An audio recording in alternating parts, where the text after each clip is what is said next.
de Deus, uma pátria, eles receberiam aquilo que nós chamamos de, é o momento de receber a terra que mana leite e mel, não é verdade? E vocês sabem que o capítulo 3 e o capítulo 4 de Êxodo fala do convite de Deus a Moisés. E Moisés foi muito relutante quando Deus o convidou. E o capítulo 3 e o capítulo 4, ele vem agora mostrando para Moisés, através do capítulo 5, que quem está no controle de todas as coisas é Deus. É isso que ele vai mostrar agora, irmãos. É Deus quem está no controle de todas as coisas. Eu vou falar uma coisinha para você aqui, você preste bem atenção no que eu vou dizer. Quando Deus está no controle, nada pode ficar descontrolado. Se alguém tem a vida financeira descontrolada, é porque Deus não está no controle.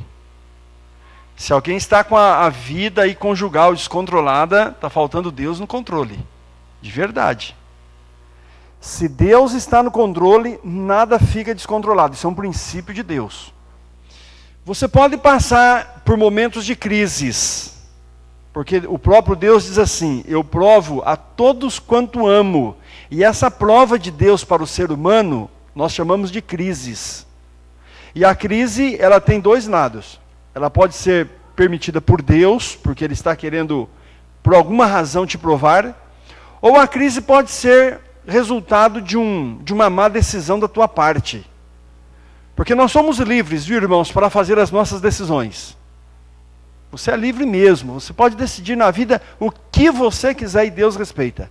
Agora, você nunca será livre para escolher as consequências que tuas decisões trarão sobre você. Ok? E tudo tem um preço nessa vida. Então, irmãos, veja bem o que acontece no verso 1. Depois foram Moisés e Arão e disseram a Faraó: assim diz o Senhor, o Deus de Israel: deixa ir o meu povo para que me celebre uma festa no deserto. Irmãos, qual foi a reação do Faraó quando Moisés, depois de 40 anos de deserto, sabe por que Arão está com ele, irmãos? 40 anos de deserto, se vocês lerem o capítulo 4, Moisés não conseguia mais falar a língua dele, a língua do Egito. Arão foi o tradutor, na verdade, de Moisés.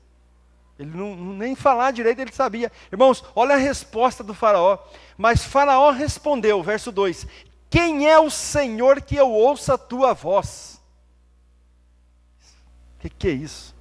Quem é esse Deus para que eu ouça a voz? E deixe ir Israel. Eu não conheço o Senhor que você me apresenta. Isso é muito sério, irmãos.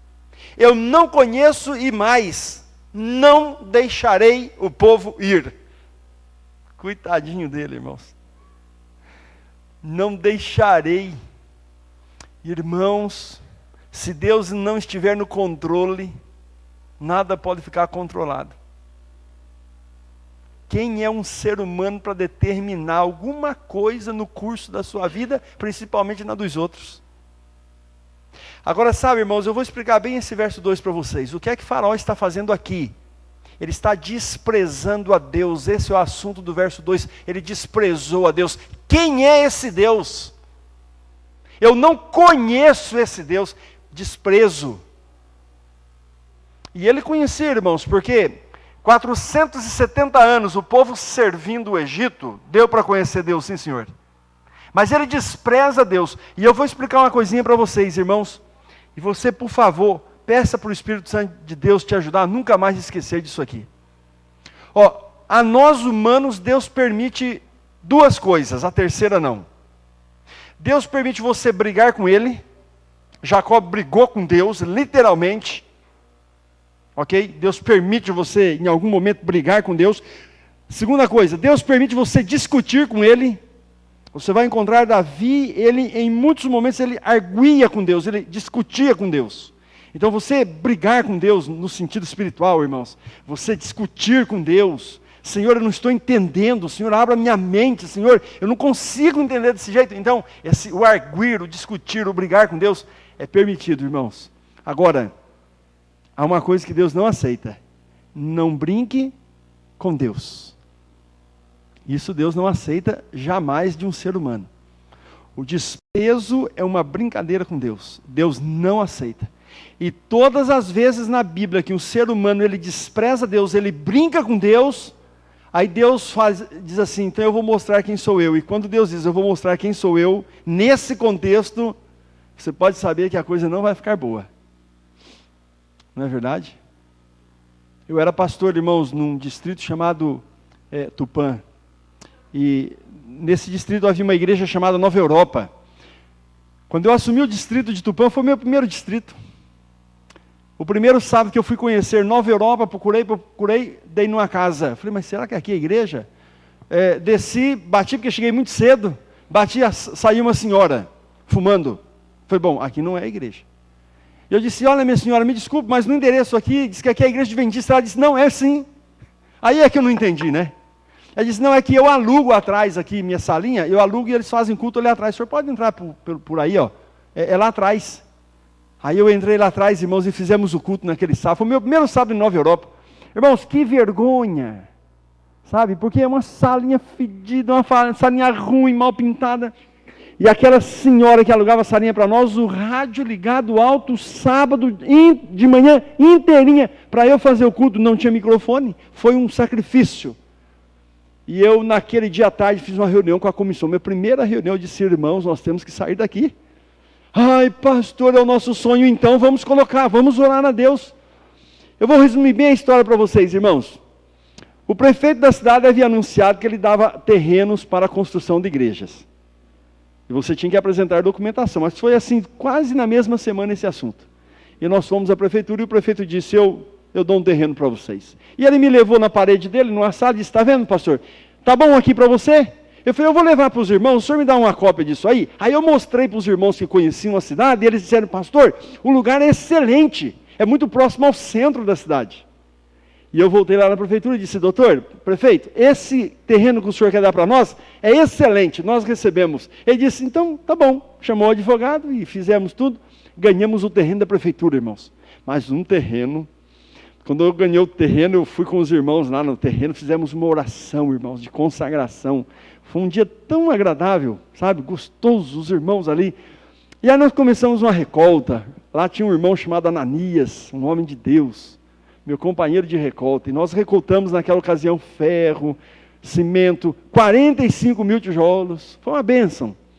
E como nós tínhamos pedreiros na igreja, eu disse, irmãos, nós vamos fazer isso aqui de mutirão. A associação deu a planta, e nós marcamos domingo tal, nós vamos começar. As irmãs trazem o almoço, os irmãos venham, os jovens, todo mundo, e vamos por mutirão.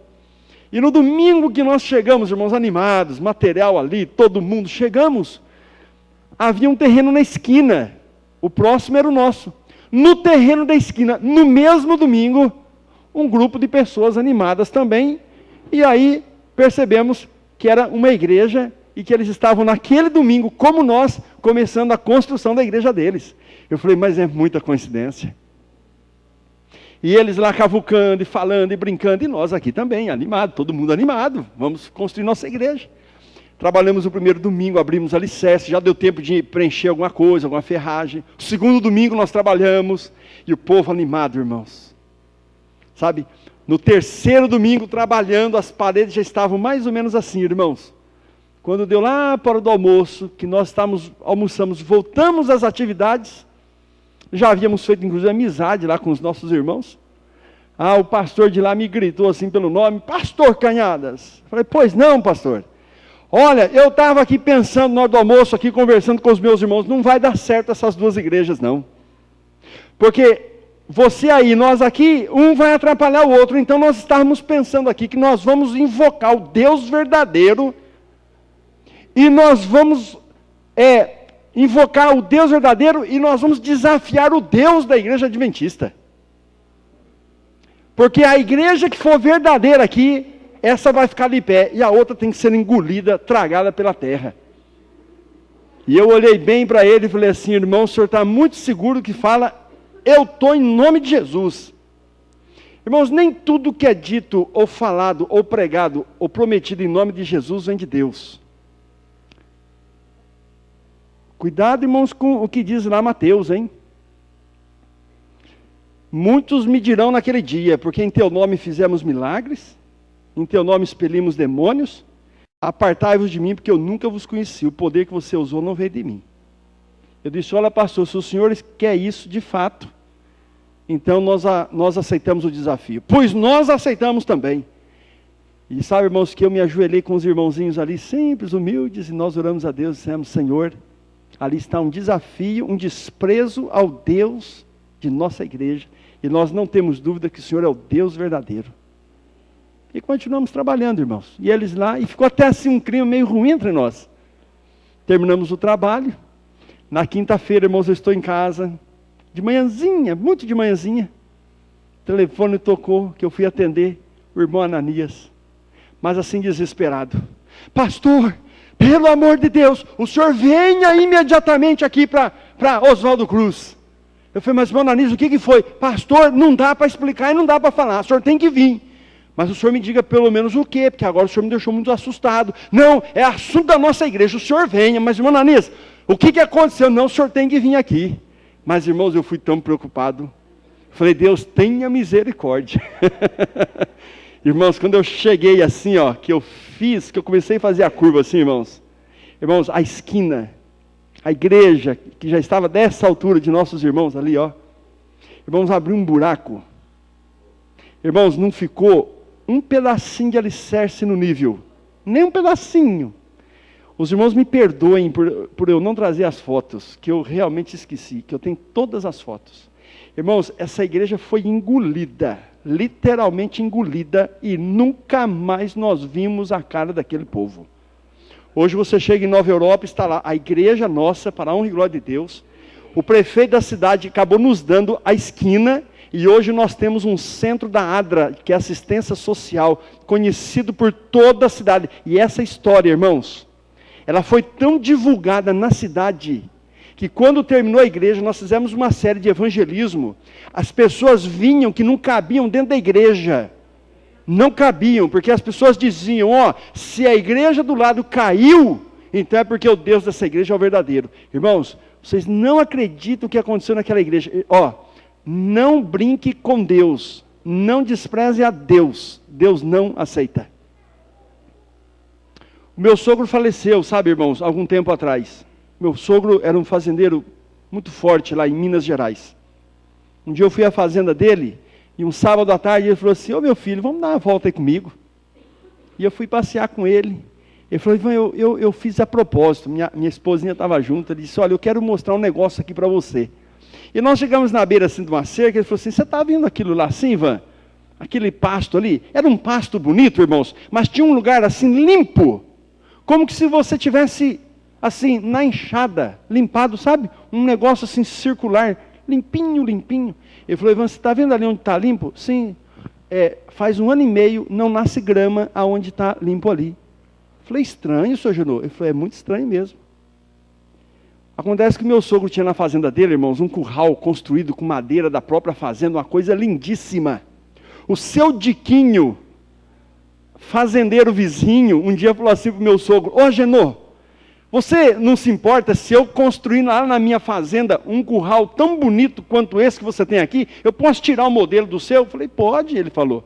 Vieram os carpinteiros, tiraram o modelo e fizeram, irmãos, um curral para boi, uma coisa assim linda.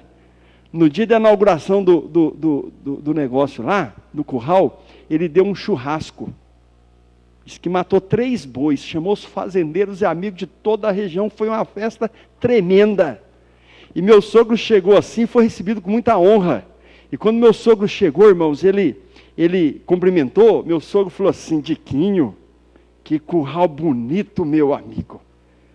E meu sogro pegou o chapéu e fez assim, ó, louvado seja Deus que te deu força e dinheiro para construir esse curral. O seu Diquinho pegou o chapéu, irmãos, jogou no chão e falou assim, Genô, louvado seja Deus. Pisou no chapéu e falou assim, aqui não tem Deus não, aqui tem Diquinho, aqui foi minha força, meu dinheiro e meus boi.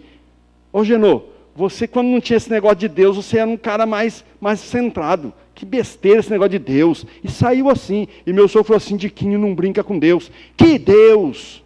E deu uma cuspida em cima do chapéu, irmãos. Meu sogro falou, Ivan, você está vendo bem ali onde está tudo limpinho? Um dia eu estava sentado aqui na minha fazenda, chegou os peão do Diquinho, desesperado, a cavalo, gritando, dizendo que tinha dado uma enchente na fazenda do Diquinho. Eu olhei para o céu e não tinha uma nuvenzinha, estava tudo azulzinho. Eu falei, ô peãozada, vocês estão doidos? Da onde enchente? Não sei, só Junô, pega os peão, nos ajuda, que é uma catástrofe. E eles foram, irmãos, lá, porque é Minas, bem lá no norte de Minas, lá na Bahia deu uma chuva, uma enchente, aquilo veio, passou pela fazenda do seu Diquinho, irmãos, e ela ficava num alto assim, ó. Vocês acreditam que a água deu uma lambida assim, irmãos? Não ficou um pedaço de pau de pé. Já fazia 1 ano e meio, e aonde foi construído o curral, irmãos, não nascia grama. E meu sogro falou, ali é o maior testemunho de que quando nós brincamos e desprezamos a Deus, e isso é fato, irmãos, com Deus não se brinca, com Deus não se despreza. E posso falar uma verdade para vocês? Toda vez que um ser humano conhece uma verdade e não vive, ele está brincando com Deus. Vocês me desculpem, irmãos, ser um pouquinho forte, mas se eu sei que tomar o café não é correto, que isso afeta a minha intimidade com meu Deus, e eu estou fazendo o quê? Brincando com meu Deus. Se eu sei que no relacionamento com a minha esposa, um homem cristão, ele deve tratar a esposa conforme diz a santa palavra, e nós vamos ver isso no final da semana. Se eu trato a minha esposa como os homens do mundo estão tratando as esposas deles, eu estou brincando com meu Deus. Isto serve para o sábado, serve para o dízimo, serve para a alimentação e serve para tudo. Quando eu conheço uma verdade e eu não vivo essa verdade, eu estou brincando e zombando de Deus. Aí está a razão, porque a vida de algumas pessoas, irmãos, não vai para frente. Por isso que algumas pessoas têm coisas descontroladas na vida, porque eles brincam com Deus. Estão brincando de religião. E quando o Faraó disse assim, ó irmãos, eu não conheço esse Deus, não sei quem é esse Deus, e não vou deixar Israel ir, Deus disse, então tá bom, filho. Moisés voltou e disse, Senhor, ele disse que não te conhece, não sabe, não sei. Ele falou, tá bom, Moisés, eu vou mostrar para ele então, Moisés, quem sou eu.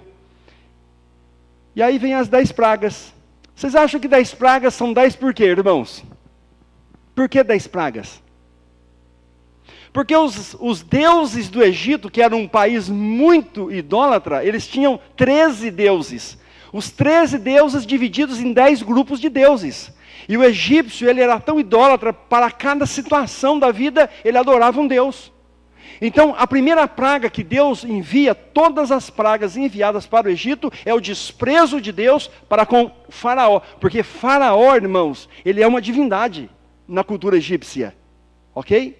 Então, cada praga de Deus é mostrando para ele que quem não é nada é ele. E quem não tem poder é ele. E Deus está mostrando para ele quem é o Deus que ele diz não conhecer. Então qual foi a primeira praga, irmãos? A água se transforma em quê? Em sangue. Você imaginou isso? Tudo que era água transformou em sangue. É o desprezo de Deus aos deuses do Nilo e o deus Íris, que eram os deuses que cuidavam das fontes das águas. A esses deuses, as pessoas, irmãos, elas adoravam. No Egito, quando morria uma pessoa querida, não era sepultado, ele era jogado dentro do rio Nilo, é uma oferenda, era um sacrifício. Irmãos, qual foi a segunda praga? Das rãs, as pragas das rãs, era o desprezo de Deus ao deus Atos, que ele era uma forma de sapo, e ele era o deus que cuidava das pragas. Então, para que as pragas não venham para a minha casa, para a minha plantação, eles adoravam o deus Apis. A terceira praga, irmãos, a praga dos piolhos, que era um desprezo de Deus ao deus Febe, que é o deus que cuidava da reprodução do gado. A quarta praga, irmãos, foi das moscas, é o desprezo de Deus a Escaraboná, que era o deus que dava proteção às moscas. Ok? Que tinha demais no Egito, por causa do rio Nilo. Depois vem a quinta praga, irmãos, que é os animais ficaram doentes, que é o desprezo de Deus o deus Apis. Ele era uma forma de touro, era o deus da riqueza. Depois vem a outra praga das úlceras, é o deus Tifão, ele era o deus que cuidava da saúde. Depois chuvas de pedras, que era o desprezo de Deus ao deus Shor, era uma deusa que protegia as pessoas das catástrofes. Depois vem o deus dos gafanhotos, né? A praga dos gafanhotos, que é a deusa Serápia, que era a deusa que cuidava das plantações. E aí vem a nona praga, irmãos, que são as trevas, que ao meio-dia ninguém enxergava nada, é o desprezo de Deus ao deus Ra, que é o segundo deus mais importante do Egito, que é o deus Sol, a observância do domingo. Ok? Introduzida depois no cristianismo. E a última praga, irmãos, a morte dos primogênitos. Inclusive morreu o filho do faraó. E ao desprezo de Deus, ele diz assim, você viu, faraó? Você não é Deus, nem o teu próprio filho você pode salvar. E segundo o relato bíblico, ele chorou o fel da alma pela morte do próprio filho. Então, irmãos, através das pragas, Deus está mostrando a Faraó quem é o Deus de Israel. E ele mostra o desprezo. É por isso, irmãos, que quando nós brincamos com Deus, dificilmente você vai ter sucesso na vida. Então, irmãos, eu vou dizer uma coisinha para vocês. Leve a sério a religião. A religião, irmãos, tem que ser o maior negócio da vida. O resto, irmãos, deixa no controle de Deus. Irmãos, não coloque o materialismo em primeiro lugar, não coloque as coisas, o ser e o possuir. Coloque Deus em primeiro lugar na tua vida e leve a sério aquilo que você tem como princípio. Irmãos, não tem outro jeito de nós termos sucesso na vida. E quando toda essa tragédia aconteceu, irmãos, o que vem acontecendo logo em seguida?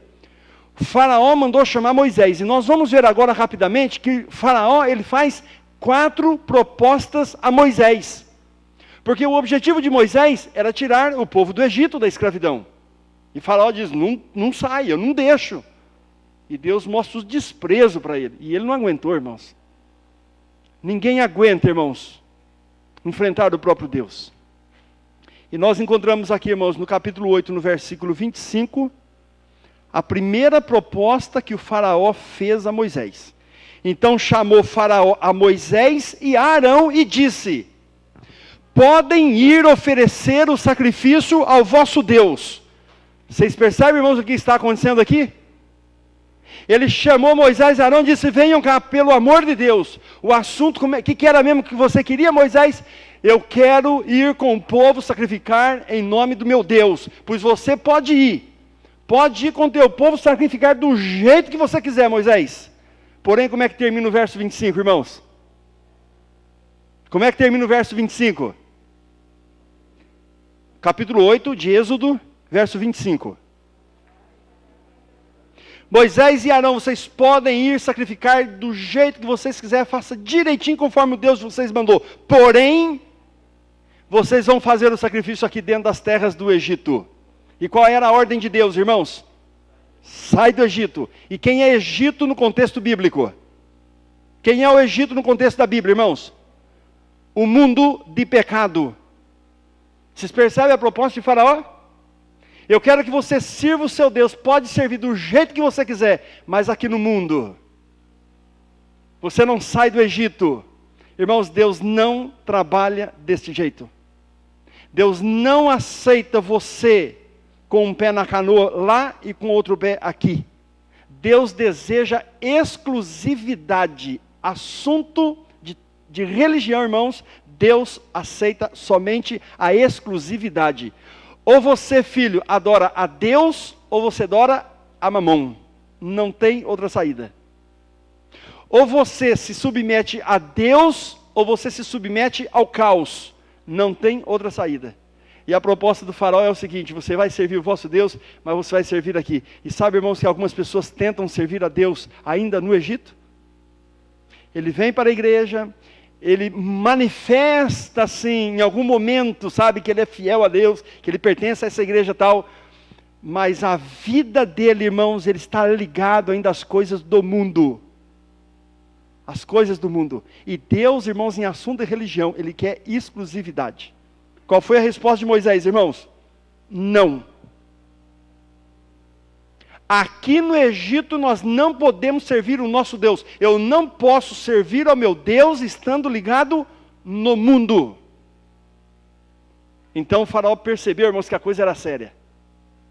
E ele faz uma segunda proposta, verso 28. Então disse Faraó, deixarei com que vocês o quê? Vão. para oferecer sacrifício ao Senhor, o vosso Deus, no deserto. Somente que, saindo, não vá aonde? Não vá muito longe. E tem mais um detalhe. Por favor, orem por mim.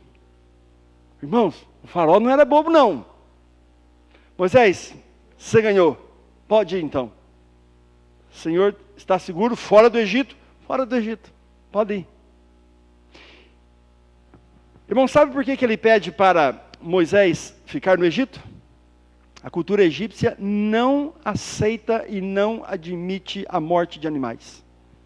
Se o povo de Israel estivesse no Egito sacrificando animais, o povo egípcio iria matá-los, com certeza.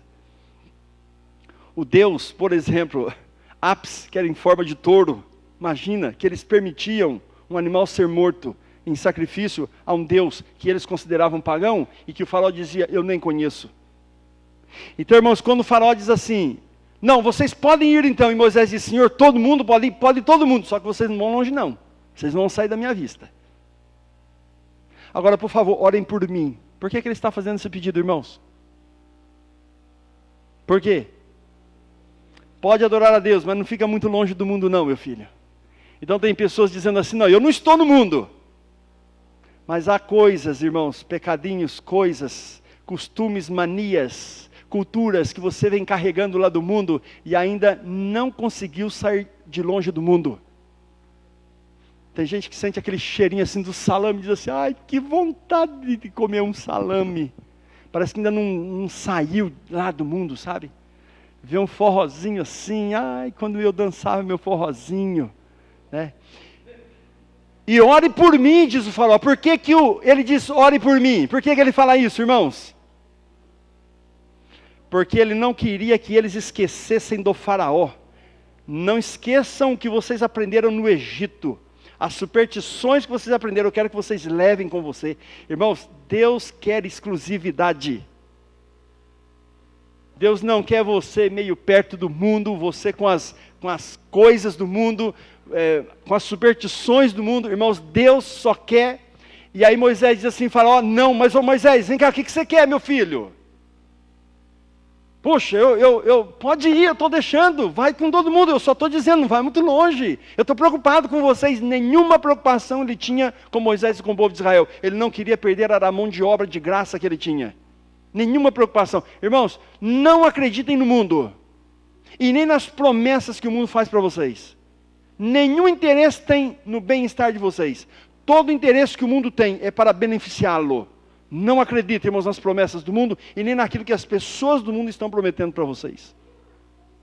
E ele não aceitou, irmãos, então ele faz uma terceira proposta. São 4 propostas. Capítulo 10 de Êxodo, verso 7. Qual que é a proposta aqui, irmãos? Se você ler do verso 7 ao verso 11, o faraó vem conversando, vem passando mel na boca de Moisés, diz, Moisés, então está tudo certo. Então vamos fazer o seguinte, você pode ir aonde você quiser, você pode ir longe, você pode ir perto, você pode do jeito que você quiser. Moisés, você está livre, pode levar e vai fazer o seu sacrifício. E quando vai chegando ali pelo verso 10, verso 11, Moisés diz, Senhor, então está tudo certo, podemos ir? Sim, só tem um porém. Para vocês sacrificarem em paz e não terem problemas, deixe aqui no Egito os vossos filhos. Não é isso que diz ali o verso 11, irmãos? Porém, vá, mas os vossos filhos ficarão no Egito. Irmãos, que proposta é esta do faraó? Me ajudem. O que você entende com essa proposta? Pode ir, vai servir o Senhor, porém os vossos filhos ficam aqui no Egito. Irmãos, tem muitos pais deixando os filhos no Egito, no mundo. E Deus é claro na Bíblia, nós temos uma responsabilidade pessoal para com os nossos filhos. Irmãos, qual é a única coisa que nós levaremos desta terra para o céu? O caráter, é isso? Não, eu estou falando coisa, o caráter é você. Qual é a única coisa palpável que nós levaremos dessa terra para o céu? Nada. Os nossos filhos. Porque os nossos filhos não nos pertencem, isso é bíblico, vocês estão cansados de ouvir isso. quando vocês trouxerem os vossos filhos para serem apresentados aqui, todo pastor tem que dizer para um pai, isso aí não lhe pertence, é uma dádiva de Deus, e você cuide, porque quando Jesus voltar, ele quer receber. A única coisa, desculpe usar a expressão coisa, é para ficar didático. A única coisa que nós levaremos desse mundo para o céu são os nossos filhos. E o pai que está deixando o filho no Egito, está cometendo um tremendo equívoco. E quando é que eu deixo na prática meus filhos no Egito? Eu vou dar 2 exemplos para vocês. Quando eu não pratico o culto familiar na minha casa. Quando a religião que eu estou passando para os meus filhos é apenas aquilo que eles estão vendo aqui na igreja, nos cultos, eu estou deixando meus filhos no Egito. Irmãos, todos os dias, cada dia, nós deveríamos, enquanto os filhos são pequenos e estão em nossa guarda, nós deveríamos abrir a Bíblia todos os dias, cada dia, e cultuar com eles, e orar com eles, e apresentar o Deus de Israel para eles. O pai que não está fazendo, e tem mais, Lar Adventista, página 62. O pai, o homem, o varão, ele é diante de Deus. Se você é um cristão adventista, você é diante de Deus o sacerdote da tua casa. A você cabe a responsabilidade de trazer a esposa todos os dias e os filhinhos para comungar com Deus através de um culto, para ler a palavra, orar e pedir a bênção do Senhor, e que se faça isso de manhã, irmãos. Quer um exemplo bíblico para isso? 40 anos no deserto, me digam, o que foi que o povo comeu? Maná. E Deus queria, através da experiência do maná, ensinar muitas lições. Que horas que caiu o maná, irmãos? É Êxodo 16. O maná caía a partir da meia-noite, diz a Bíblia. E até que horas ele caía? Até o nascer do sol. O que acontecia com o maná quando o sol nascia? Ele derretia, virava líquido e a areia do deserto absorvia. Você quer comer, filho? Que horas tinha que levantar mãos para buscar o maná? De madrugada, antes do sol nascer. E havia um detalhezinho. Amanheci hoje, está meio friozinho. Ô bem, fica aí na caminha com as criancinhas, que está meio friozinho, para eles não ficarem gripadinhos. Pode deixar que eu vou lá, eu trago maná para nós todos. Isso funcionava, irmãos? Se eu fosse buscar maná e trouxesse para a minha família, eles não comiam, estragava. Então tinha que levantar o pai e a mãe, todos os dias. E em família iam para o deserto. E lá as crianças ficavam no chão. Vocês sabem o que significa a expressão maná? É uma expressão muito simples. Maná significa o que é isto, que é uma expressão dada pelas crianças de Israel. O que é isso, papai? E o papai explicava, filho, isso aqui é o pão do céu que nos alimenta. É o símbolo de quem, irmãos? De Cristo. E o profeta de Deus diz, irmãos, que a maior lição, tirando o sábado, porque vocês sabem que a lição número 1 do maná é o sábado. Que ele caía em dobro na sexta-feira, porque no sábado não caía. Mas depois do sábado, a maior lição era o culto familiar. Que o pai e a mãe deveriam pegar os filhos e antes do sol nascer, apresentar-lhes Jesus, o pão da vida. Irmãos, durma mais cedo, levante um pouquinho mais cedo, não saia da tua casa. Todo homem que sai de casa e não reuniu a família para fazer um culto familiar, você deixou a família nas mãos do inimigo. E não estou brincando com isso. Você deixou tua mulher e teus filhos no Egito, pode ter certeza. Você está indo lá se matar para trazer conforto, riqueza e coisas para a tua casa, que não valem nada, porque eles estão no Egito, nas mãos do inimigo. E na ausência de um pai cristão, então a mãe deve ocupar o sacerdócio da casa, mas somente na ausência do pai cristão. Então, se tem um homem em casa que deixa para a mulher esta responsabilidade, você não está sendo aprovado por Deus nessa atitude. Essa atitude deve ser do homem. Irmãos, se nossos filhos não estão sendo levados diariamente a Cristo Jesus, você pode saber, o Egito está tomando conta deles. Essa é uma questão. A outra questão é Deuteronômio 6, capítulo 6. Capítulo 6, verso 6. O que diz lá em Deuteronômio 6, 6? Tu viverás... Querem ler lá comigo? Eu acho que merece ler o texto. Eu ia citá-lo, Mas eu estou vendo vocês aí manuseando a Bíblia, é uma vergonha eu não manusear a minha, não é? Hã? Vamos lá? O que está escrito, irmãos, no verso 6 do capítulo 6 de Deuteronômio? Estas palavras que hoje eu te ordeno deverão estar aonde?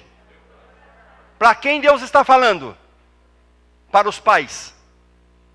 Pais, as palavras que eu vos ordeno, primeiro, ela tem que estar no teu coração. O que é que Deus está dizendo aqui para os pais? Viva a religião de verdade que você conhece através dos profetas. Agora depois, diz ele no verso 7, tu as inculcarás a teus filhos.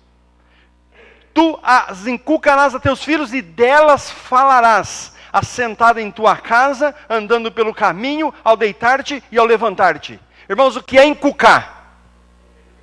Inculcar é ensinar, é pôr lá dentro da cabecinha da criança. E você não põe dentro da cabecinha de uma criança falando uma ou duas vezes. Por que que a liçãozinha do primário, ela é repetitiva? E as outras, por que que você conta a semana inteira praticamente a mesma história? Porque se você contar uma ou duas vezes, criança não grava. Criança aprende pela saturação. Então Deus está dizendo, pai, mãe, no teu coração tem que estar a minha verdade. Agora escuta, filho, inculque na mente do vosso filho, fale. Mas como que eu devo falar, Senhor? Diz assim, ó, primeiro de que forma, irmãos? Assentado em tua casa. Irmãos, quando você está assentado na tua casa com os teus filhos, eu te pergunto, que informação você está passando para os teus filhos? Que informação? Tem muita gente que quando está assentado em casa com os filhos, estão assistindo alguma coisa e cala a boca, moleque, eu não entendo lá, pô, fica quieto. Não é verdade, irmãos? Quando meus filhos eram um pouquinho menores, tinha um programa lá no Brasil chamado Sai de Baixo. Eu não tinha assistido naquele programa, já estava assim, em propaganda e tal. Chegamos um domingo em casa, depois do culto, que eu morava bem pertinho da igreja. E eu falei assim para minha esposa, falou assim para mim, Benzinho, eu vou arrumando a cama aqui das crianças e tal. E eu falei, eu vou assistir o finalzinho do Fantástico. Ela falou, então tá bom, eu vou arrumar a cama. E as crianças, papai, deixa a gente com você. Filho, está tarde. Não, deixa a gente assistir um pouquinho. Eu nunca me esqueço que a minha filha se assentou aqui, irmãos, e meus dois filhinhos aqui, e assistiu o finalzinho do Fantástico, já estava terminando. Mas o Sai de Baixo, ele passava depois do Fantástico, mas era assim, ó, ele terminava o Fantástico e já entrava o Sai de Baixo. Não tinha propaganda, já era a primeira cena. E quando começou o Sai de Baixo, assim, de imediato, eu disse, não, agora vamos embora, vamos desligar. Meus filhos, não, papai, deixa a gente assistir, os coleguinhas falam que é legal, não sei o quê, vamos assistir. Eu falei, tá bom, vamos assistir um pouquinho desse negócio. Irmãos, quanta imoralidade. É imoralidade, e eles usam expressões que criança não entende, mas são mensagens subliminares. Irmãos, eu vou falar uma coisa para vocês, eles usaram algumas expressões ali que eu fiquei tão envergonhado, mesmo meus filhos não entendendo, que eu literalmente avancei na televisão, desliguei, disse, filhos, vamos dormir, e vamos embora, e pus para a cama. Depois eu falei com a minha esposa, o Espírito de Deus não pode, eu não acredito que ele fica numa sala quando nós ouvimos um programa daquela natureza, não é possível. É muita imoralidade demais. Assentado em tua casa, tu tem que inculcar na mente dos vossos filhos, o quê? A palavra do Senhor. O que é que você... E depois, de que maneira? Além de assentado em tua casa, andando pelo caminho. Hoje quase não andamos mais com os filhos. Quando andamos, andamos de carro. Menino, está atrapalhando, fica quieto. E é interessante, irmãos, que a palavra de Deus é clara. O sábado e a família são duas instituições divinas. Deus quer que no sábado a família venha adorar o Deus de Israel. E depois, através do profeta, sábado de manhã você apresenta o seu culto de adoração a Deus. E se tiver bom tempo, diz o profeta, saia à tarde com a sua família, mostrando Deus Criador para os vossos filhos. Irmãos, nós estamos perdendo isso aí. Depois diz a Bíblia assim, ó, ao deitar-te e ao levantar-te. A vida hoje é tão corrida, irmãos, que a hora que eu vou dormir, o meu filho já foi. Ou então eu vou, ele ainda não veio. Eu levanto, saio de madrugada para trabalhar, meu filho ainda não acordou. Os desencontros. Irmão, Satanás está arrebentando, ele faz de tudo. Você pode ir servir o vosso Deus, mas o seu filho vai ficar aqui no Egito. O que Moisés respondeu, irmãos? De jeito nenhum, meu filho. Não deixo meu filho aqui meia hora com as babás do Egito. E ó, irmãos, tem babás de todo jeito no Egito, hein? E elas cuidam do jeito que o Egito gosta. Cuidado com os vossos filhos, irmãos. Irmãos, vamos terminar? Onde é que eu estava? Êxodo, capítulo 10, versos 24 e 25, irmãos. Então chamou o faraó a Moisés, essa é a quarta proposta, irmãos, e vai ser a última também, hein? Ide, diz ele, e servi ao Senhor. Fiquem, porém, entre nós quem? O vosso rebanho e o vosso gado. E o que mais, irmãos? Vocês podem levar criança, levar mulher, podem levar tudo. Agora, as riquezas de vocês ficam aqui comigo. Vocês conhecem, irmãos, o que está escrito lá no livro de Mateus, capítulo 6, verso 21?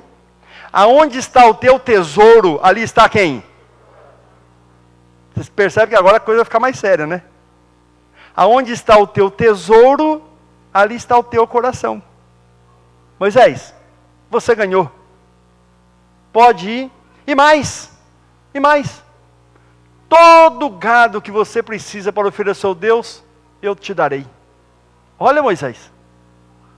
Então você não vai mexer no teu gado. Eu vou te dar o gado.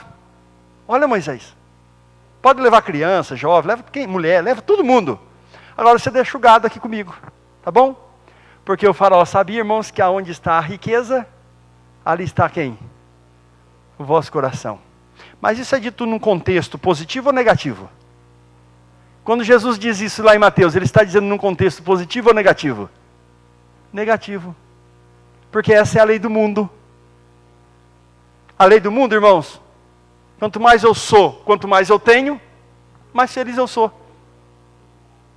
Nesse mundo materialista aí fora, irmãos, quanto mais você saciar as necessidades artificiais dele, mais feliz você vai ser. E é mentira.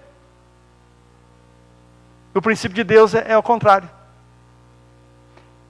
Mas como eles eram também humanos, e Faraó pensou, bom, se eles forem a riqueza ficar, eles voltam. Porque aonde está o vosso coração, a vossa riqueza, ali está o vosso coração. Você consegue me entender, irmãos, quando eu digo assim, que Deus, ele estabelece dízimos e ofertas com um objetivo muito especial? Quando Deus fala dízimos e ofertas, ele não está pensando em dinheiro.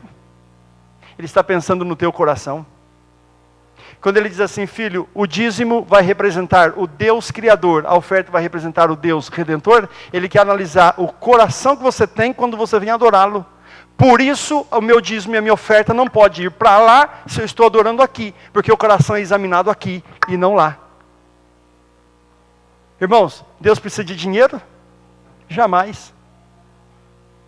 Deus precisa de um coração convertido que se manifesta através do dízimo e da oferta. Porque aonde está o vosso tesouro, ali está o vosso coração. É por isso que tem gente que diz assim, não vou dar. Ele tem dó de dar. E ele arruma desculpas para não devolver o que pertence a Deus, nem como dízimo e nem como oferta. E vocês viram a resposta de Moisés? Eu vou ter que ler, porque eu acho essa resposta muito, muito legal. A resposta de Moisés é o seguinte, irmãos. Moisés é um show, essa é a verdade. E a hora que eu der de cara com esse sujeito lá no céu, eu quero dar um abraço nele muito especial. Foi Moisés, você é tremendo. Você foi tremendo. Irmãos, leia comigo o verso 26. Olha a resposta de Moisés. Moisés, porém, disse, verso 25.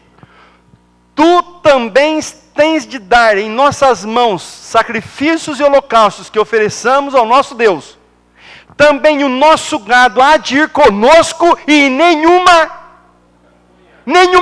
unha, Faraó. Meu filho, dá uma olhadinha aqui para mim. Estou cansado das suas propostas. Faraó, é o seguinte, você não entende quando eu falo? Eu tenho que desenhar, eu tenho que fazer mímica. Meu filho, nós estamos indo embora em nome do Deus de Israel. E você não entendeu, eu vou te explicar. Nem a ponta da unha vai ficar aqui no Egito. Irmãos, isso é o verdadeiro cristianismo. Meu filho, eu pertenço a Deus, o meu carro é de Deus, minha casa é de Deus, meu filho é de Deus, a roupa da minha mulher é de Deus, tudo que eu tenho é de Deus, até meu gato e meu cachorro é de Deus. Não fica aqui uma unha, não fica mesmo, não adianta, não tem negócio com o Egito. Irmãos, é isso. Irmãos, e sabe para onde foi esse bendito Moisés com o povo? Eles foram para o deserto, deram de cara com o mar. O povo falou, Moisés, e agora vem o exército? Meus filhos, não sei. Eu só sei de uma coisa, que nenhuma unha nós largamos naquele Egito. Daqui para frente é com Deus. Irmãos, Religião verdadeira é uma questão de confiança. Ou você confia ou não confia. Deus não trabalha de outro jeito. Deus não trabalha com evidências, hein? Primeiro você confia, depois ele se manifesta. Nunca vai acontecer diferente, hein, irmãos? Para de orar. Para de orar querendo ver primeiro a evidência. Desça da cruz e nós acreditaremos em ti. Não desce mesmo. Nunca desceria. Não, faça chover aí, nós acreditaremos. Não foi lá o que aconteceu com Balaão e outros? Não. Deus não antecipa evidências. Você primeiro crê, você primeiro confia. E ele se manifesta. E aí você dá glória a Deus. Aqui não fica uma unha. Mas, irmãos, eu acho isso tão legal em Moisés. Homem de Deus, de fé. Irmãos, é assim que Deus espera de nós. Eu sou um adventista do 7º dia. Acabou, fim de papo. Não fica uma unha. Não cedo aos princípios do mundo, aos desejos do mundo. Tocou nos princípios de meu Deus, eu não cedo. É com dízimo, é com bebida, é com tudo que você pensar na vida. Irmãos, isso é lindo demais. Você vê a grandeza de Israel, irmãos, a bênção de Deus, como Deus conduziu aquele povo. É demais, irmãos. Né? E eles foram, irmãos, e foram embora mesmo. E eu queria só, irmãos, terminar aqui dizendo para vocês que... Eu quero dizer uma coisa aqui para vocês lá de Provérbios capítulo 30. Provérbios 30, verso 7. Quando o servo de Deus ali diz assim: Senhor, eu te peço duas coisas. Acho muito lindo isso lá de Provérbios 30, verso 7. Senhor, eu te peço duas coisas. Não me deixa ser rico e nem me deixa ser o quê? Pobre. E por que ele pede isso para Deus? Porque ele diz assim: Senhor, se eu vier a ser rico, eu tenho medo de esquecer do Senhor, eu não gostaria que isso acontecesse. E é o que acontece, irmãos, na vida de muita gente, hein? É só começar a ficar seguro nos bens que ele está ganhando, ele já começa a transgredir o sábado, não preciso mais devolver meu dízimo, começa a coisa debandar. Senhor, não me deixa ser rico para que eu não venha me esquecer de ti. Também não me deixa ser pobre, para que eu não tenha necessidade de roubar e envergonhar o teu santo nome. Me dê apenas, Senhor, assim termina o verso, o pão que eu necessito. Irmãos, leva isso para casa hoje. Não fique iludido aqui nessa terra abençoada, que eu reconheço que isso aqui é uma terra muito abençoada. Mas, irmãos, não fiquem iludidos em ser ricos. Ore a Deus cada dia e diz assim: Senhor, cuide da minha vida. Me dê o pão que eu necessito para manter minha família. Não me deixa ser pobre, Senhor, a ponto de passar vergonha aqui nesse país e envergonhar o teu nome. Mas também não quero ser rico a ponto de vir a me esquecer de ti, Senhor. Me deixa, cuida de mim, Senhor. E o Salmo 137, 25, irmãos, o que diz lá? O que o salmista fala? Eu sou velho e eu já fui moço. Eu nunca vi um justo desamparado e nem a sua descendência a mendigar o pão. E sabe por quê, irmãos, que ele diz isso? Porque se Deus está no controle, nada pode ficar descontrolado. E se tem alguma coisa descontrolado, é porque Deus não está no controle. Nenhuma unha. Você quer saber de uma coisa, ô Faraó? Eu vou cortar a minha unha aqui porque está grande. Eu vou catar até o que cai no chão. Aqui não fica a ponta da minha unha. É mais ou menos isso que ele estava dizendo, irmãos. Você não tem direito de nada. Porque você não é nada. Você sabe, irmãos, que esse é o contexto?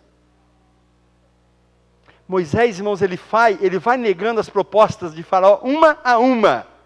E ele humilha até o pó da terra. Ele chega à conclusão: você não é nada.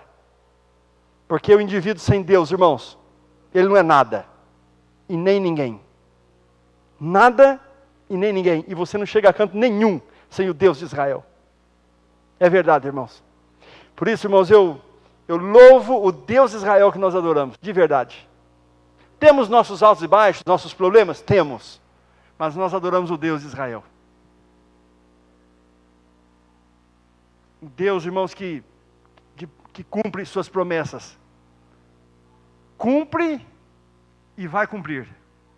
E não se esqueça, irmãos, Deus não se manifesta antecipadamente. Primeiro você dá o passo. Primeiro você crê. Primeiro você confia. E depois Deus se manifesta. Esse é o método de Deus. Que Deus nos abençoe de forma assim muito especial. E que tenhamos uma noite de paz. É o meu desejo a todos. Amém.